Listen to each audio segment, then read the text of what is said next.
I grew up in Lagos, Nigeria, and that was when my leadership journey began.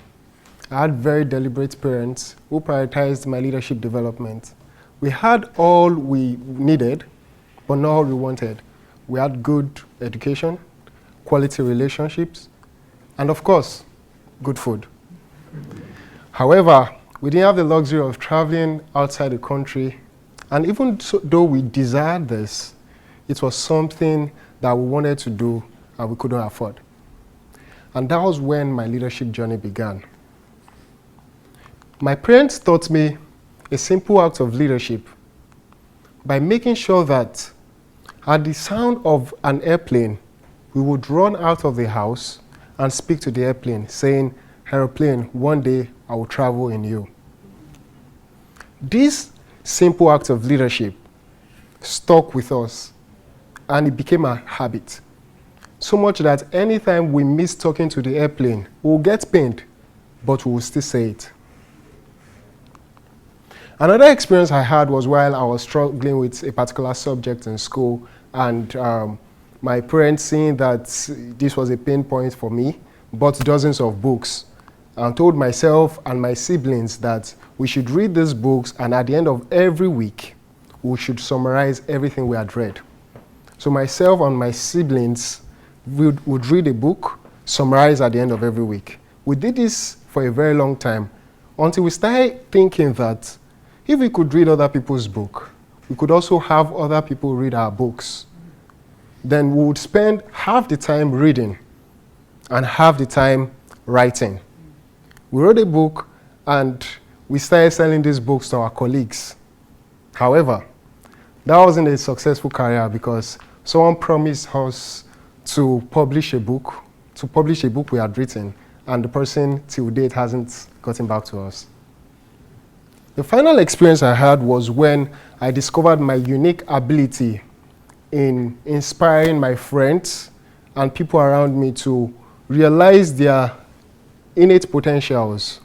I had this guy who was extremely good with working with wires and electronics, and had a teacher who had built a demo house. I took this demo house and I took it to my friend. I told my friend that he should try to build something with the demo house. At the end of 3 weeks, my friend came back with the demo house fully littered with lights. I took this demo house with lights and I took it to the community, I took it to school, and I took it to the library, telling everybody that my friend had built something. And that was how simple leadership was for me. 8 years ago, I founded a non-profit organization with the goal of solving one of Africa's challenges, which is leadership. Africa is indeed a blessed continent. We have amazing human and mineral resources. However, there's a huge gap between where we are, which is our reality, and where we desire to be, which is our aspiration. And to close this gap, leadership is needed. But not just leadership, a sustainable structure to ensuring that leadership education is appreciated in Nigeria is needed. And this is what my organization, Teens and Youth in Leadership, TYIL, seek to do. Since we started TYIL 8 years ago, we have reached out to over 2,000 students, teaching them the act of leading, ensuring that they appreciate leadership as a field of study.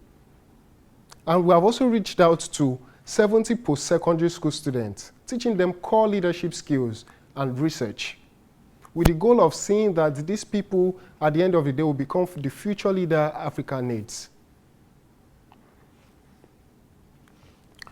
4 approaches, we have practiced 4 approaches in teaching leadership to African youth. And these approaches, I believe, can be replicated across different programs and anywhere in the world.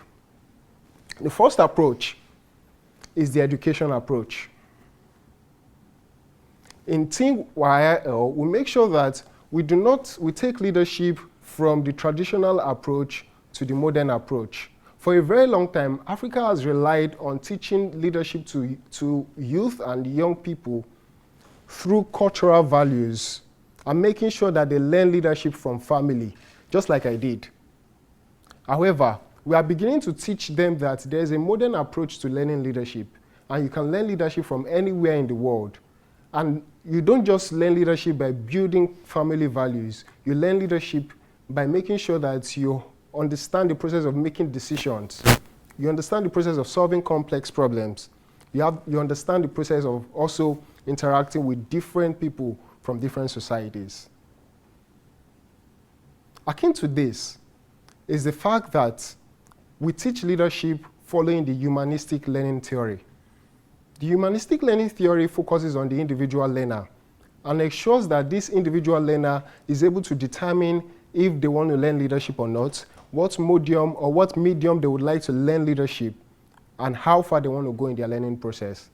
So prior to our trainings, our leadership trainings, we make sure that we give these students surveys to understand where they are in their leadership journey and how they would like to be developed. At the end of our training programs, we also make sure that these students have the opportunity to engage in a reflection exercise by making sure that they reflect on how what they have learned is important to their leadership journey. Another experience or another approach that we practice at Teens and Youth in Leadership, TYIL, is the empowerment approach. Basically, to empower means to give power to someone to execute a particular project. And at TYIL, we make sure that 2 questions are critical in our empowerment tools. Number 1, how is this empowerment tool I am giving to this person relevant to their leadership journey? Number 2, how is this empowerment tool relevant to the challenges and the emerging issues experienced in the global society? And at TYIL, during our programs, we make sure that we give empowerment tools such as opportunity to be mentored, opportunities to take over leadership positions, and we give them resources like purchasing of airtime so they could attend our trainings. However, from our recent evaluation, we noticed that many of the students appreciated the fact that they had the opportunity to lead. So we are redefining leadership by giving these students the opportunity to lead, fail, learn, and lead again. We give them the opportunity to what? To lead, fail, learn, and lead again. Because through this act, they will know how not to repeat the mistakes they have made in the past. A third approach we follow is the collaboration approach. Collaboration is very critical in leadership development, particularly for youth. And we are very deliberate in ensuring that people who register for our trainings at Teens and Youth in Leadership are given the opportunity to collaborate with other cohort members and also to collaborate with us as an organization. We ensure that there's a free flow of idea sharing within our system, such that anybody who comes and says they have the bright idea would be appreciated. But also what we do well is to give them constructive and genuine feedback on if this would work in this present day. So collaboration is a very critical aspect to leadership development. And the final approach we follow is community. So we don't just train people at Teens and Youth in Leadership. We make sure that we train them and they remain in a community where they experience sustainable and lifelong learning process. Because leadership is a lifelong learning process. And if we're not careful, if we train them once and forget about them, we completely lose them. So at the end of the training, we make sure that there's a community where those who have been trained are given the opportunity to learn from, to grow, and also for us to monitor their project progress. In the community, we have really seen people who joined our TYIL fellowship program and they had not had any leadership experience. We have seen them grow over time. We have people who now volunteer for big programs. We have people who even founded a non-profit organization. We have someone from Tanzania who is solving technology illiteracy problem. And we also have someone who is solving a problem that would help the health sector. To conclude, I want to show you one of our plans to make sure that we don't just take leadership to the post-secondary school level, but we focus on the very most important people in our present world, which is the secondary level students. In the next 10 years, myself and my team will be dedicated in making sure that we invest massively in the leadership development of pupils in secondary schools.